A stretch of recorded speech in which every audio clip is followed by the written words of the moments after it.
Hello everyone, welcome to a brand new video on the channel. Great to have your company. Very special video this one because I'm going to be sharing my 2022 AFL All-Australian team. I've given it a crack. It was a tough challenge because it's fair to say each and every year there's more than 22 players that deserve to be in the All-Australian team. But you can only choose 22. I've given it a crack. This is what I've come up with.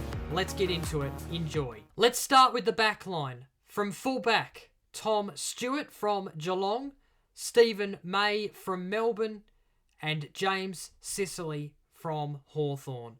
I'll start with Stephen May. I think he's one of the best key defenders in the competition. He had an outstanding first half of the season. Dropped off a little in the second half, I think it's fair to say, but I think he's done enough to be worthy of All-Australian selection. Tom Stewart and James Sicily, they're basically similar players. They're both ranked elite when it comes to intercept possessions and marks. In fact, James Sicily is number 1 in the comp for marks and number 2 for intercept possessions. They both get plenty of the footy and they both gain metres, which I think is an important aspect to have when you're playing in defence. At half-back, Jack Sinclair from St Kilda, Sam Taylor from the Greater Western Sydney Giants, and Angus Brayshaw from Melbourne. Sam Taylor, he's ranked number 1 for intercept possessions in the competition this season, so he has to go in. He's one of the more informed defenders this season. It was between him and Brennan Cox for mine. It was Sam Taylor who got the nod from me. Jack Sinclair's been outstanding this season, averaging 27 disposals and 514 metres gained. He has the effective run and carry required off the half-back flank. And Angus Brayshaw might be one out of the box. He has been outstanding when he's played at half-back this season for Melbourne. He's ranked number 4 for intercept possessions and number 3 for marks as a result. It was out of him, Adam Sard and Nick Dacos. Brayshaw just got the nod, but of course you could definitely make a case for Sard and Nick Dacos. In the centre, Hugh McCluggage from the Brisbane Lions, Touk Miller from the Gold Coast Suns, and Josh Dacos from Collingwood. Now you can instantly see that I've gone with 2 legitimate wingers. Hugh McCluggage is probably arguably the best winger in the competition at his best. He averages 25 disposals a game and he's ranked elite when it comes to score involvements. But Josh Dacos, he has been a superb player this season for Collingwood in the wing position, averaging 411 metres gained, so he deserves a spot on the wing. And then in the centre there, I've got Touk Miller from the Gold Coast Suns.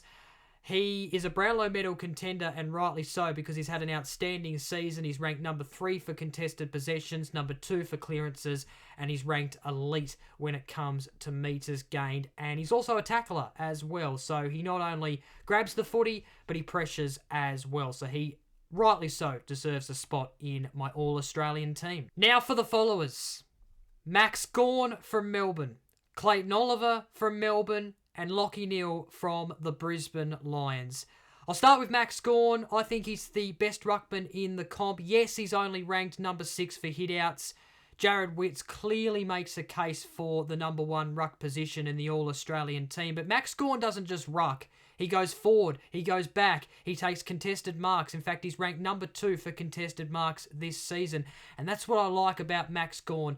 And that's what makes me comfortable with him being the number 1 ruck and being in that ruck spot. Clayton Oliver's a beast. For me, he's the best midfielder in the competition. He's ranked number 1 for disposals, contested marks, and clearances in the competition this season.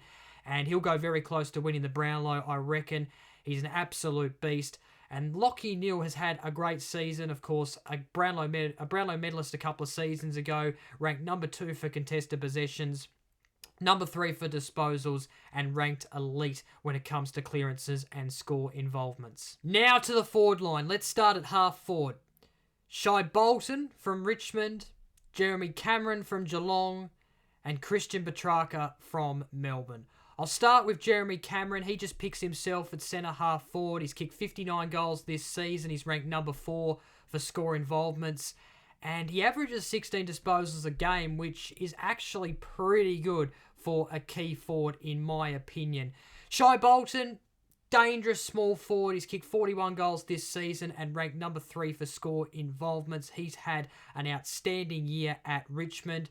And Christian Petrarca might be a bit of an odd one because he probably plays more midfield time than forward time. And yes, he's only kicked 19 goals this season, which doesn't read well, but he's ranked number 2 for score involvements and he can play a forward role. So I've put him at the half-forward flank to round out the half-forward line. Now to the full-forward line.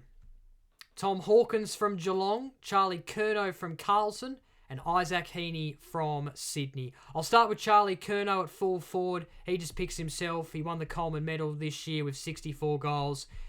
You'd be silly not to put him in the team given how good he has been this season. Tom Hawkins from Geelong is an interesting one. It was out of him and Tom Lynch for a spot in the pocket. Yes, Tom Lynch has had the most contested marks this season, but Tom Hawkins, he doesn't just kick goals, he creates scoring opportunities. He's ranked number 1 for score involvements. He's kicked 59 goals this year, which is the third best in the competition this season. I couldn't leave him out. He has to be in the team. And Isaac Heaney from Sydney might be an interesting one.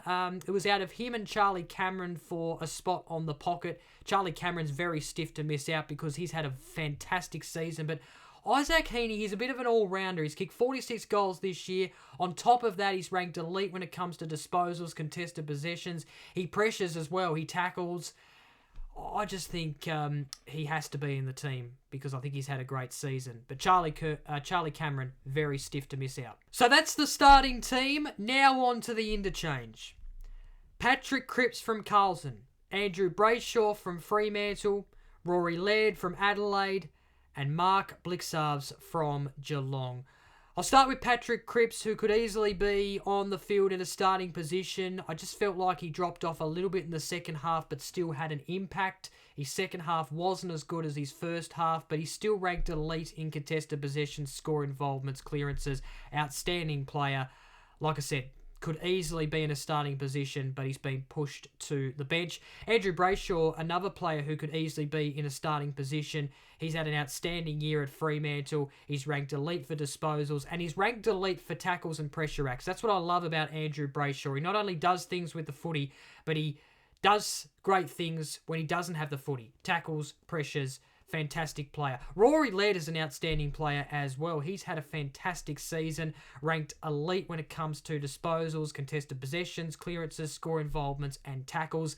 His average numbers are nearly just as good as the midfielders that are in the starting team, like Took Miller, Clayton Oliver, Lachie Neale, etc. Maybe not as good as Clayton Oliver, but nearly close to Clayton Oliver. He's an outstanding midfielder, Rory Laird. And Mark Blicavs, versatile player, can play up forward, in defence, ruck, wing, has to go in. He's had an outstanding year for Geelong. He's the reason that Jared Witts misses out. I would have had Jared Witts in the team if it wasn't for Mark Blicavs, but Mark Blicavs can go in the ruck, so while Max Gawn is not rucking, I expect Blicavs to go in there. Max Gawn can potentially push forward or push back if required, and vice versa. Mark Blicavs can go there as well. So there you go. Now for the captain and vice captain. I'll start with the vice captain. I've chosen Geelong's Tom Stewart. He's a part of the leadership group at the Cats, so that's partly why I've chosen him as my vice captain. And my captain is Melbourne's Max Gawn. He's a great leader, love his work, love his leadership, so I've chosen him as my captain. So there you go, footy fans. That's my AFL All-Australian team for season 2022. I've had a crack, and it's fair to say I'm happy with my team, I think. But there's always going to be diverse opinion, and that's where you come in. Please leave your comments down below. Looking forward to reading them. And if you want to give me your All-Australian team, then by all means, do so. Always love reading your opinions. But thanks for watching this video. Really do appreciate it. If you enjoyed it, give it a thumbs up. Make sure you subscribe as well. Got plenty of content coming between now and the finals, so make sure you stay tuned for that. Until next time, take care. Bye for now.